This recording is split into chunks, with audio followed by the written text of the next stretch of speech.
The Inside Story: How Ruben Amorim's Manchester United journey unfolded. It's been a year since Manchester United made a bold move, appointing Ruben Amorim as their head coach. Today, we delve into the intriguing tale behind this decision, a story that involves secret meetings, unexpected twists, and a potential turning point for the club.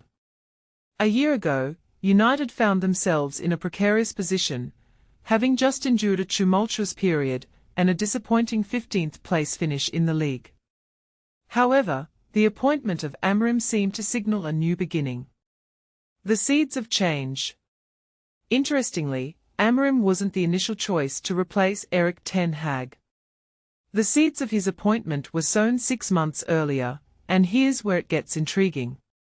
Andy Mitten, an expert on all things United, has some fascinating insights to share, including details of a secret meeting in Spain where Amorim's vision was unveiled. A tale of two candidates. United's search for a new head coach was a meticulous process. They considered several top names, including Roberto De Zerbi and Thomas Tuchel. But why did Amorim, who wasn't on the initial radar, become a serious contender?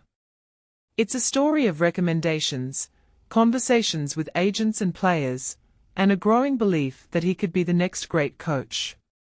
The decision-making process.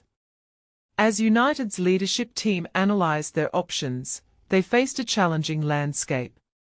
The club was undergoing significant internal changes, and the new staff was still finding their footing. Infrastructure upgrades, cost-cutting measures, and the arrival of key personnel like Dan Ashworth and Chris Vavell added to the complexity. Tuchel's departure and De Zerbi's rise. Tuchel, initially a prime candidate, opted for a break after his Bayern Munich experience. This opened the door for De Zerbi, who was considered a maverick, but ultimately a top coach. However, financial terms couldn't be agreed upon, and De Zerbi moved to Marseille. The Ten Hag conundrum. With De Zerbi out of the picture, United considered sticking with Ten Hag. His first season had been impressive, but the second was marred by injuries and a complex dressing room. United had to weigh the pros and cons, ultimately deciding to give Ten Hag another chance. The Ibiza meeting and Ten Hag's survival. A group led by Sir Dave Brailsford travelled to Ibiza to meet with Ten Hag during his holiday. They aimed to restore confidence and offered him a contract extension. Ten Hag agreed to overhaul his coaching team, and thus, he survived the summer. Amorim's rise to the forefront. While Ten Hag was given another chance, Amorim remained in the thoughts of United's hierarchy. They viewed their transfer activity that summer as opportunistic due to the less-than-ideal circumstances.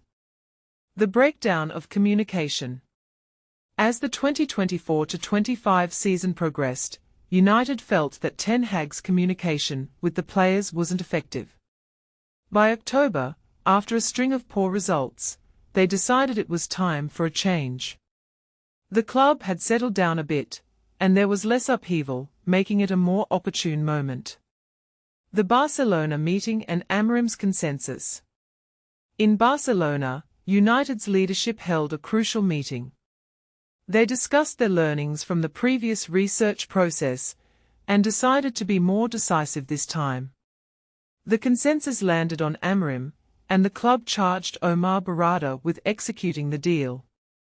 The Seville Summit. United officials met Amorim in person in Seville, Spain, after a Sporting CP match. The meeting, held at a private house, lasted for 5 hours. Amorim impressed everyone with his football vision, charisma, and tactical intelligence. He asked why the timing was so urgent, but United saw it as an investment for the future. The emotional journey. Amorim's journey with United hasn't been without its challenges. Last season, he publicly expressed his desire to wait and join at the end of the campaign. However, he now sees the benefits of joining a year earlier, giving him time to get to know the squad and the Premier League. The final steps. Negotiations with Amorim's agent, Raul Costa, began soon after the Seville meeting. United were determined, and by October 25, all the numbers and contracts were finalised. Amorim made his decision, and United prepared to announce his appointment. The end of an era, the beginning of another. Ten Hag was informed of his dismissal on October 28, and United began the process of sorting things out with Sporting. Berardi travelled to Lisbon, met with Sporting's leadership, and negotiated a deal. Amorim stayed on with Sporting for 2 more games, and then officially took over at United on November 11. A new chapter unfolds. As Amorim stepped into his role, United embarked on a new journey. The road ahead was uncertain, but the club was hopeful that this appointment would bring stability and success. And this is the part most people miss: the story behind the scenes, the secret meetings, and the decisions that shaped Manchester United's future. What do you think? Was United's decision to appoint Amorim a masterstroke, or did they take a risk that could have backfired? Share your thoughts in the comments.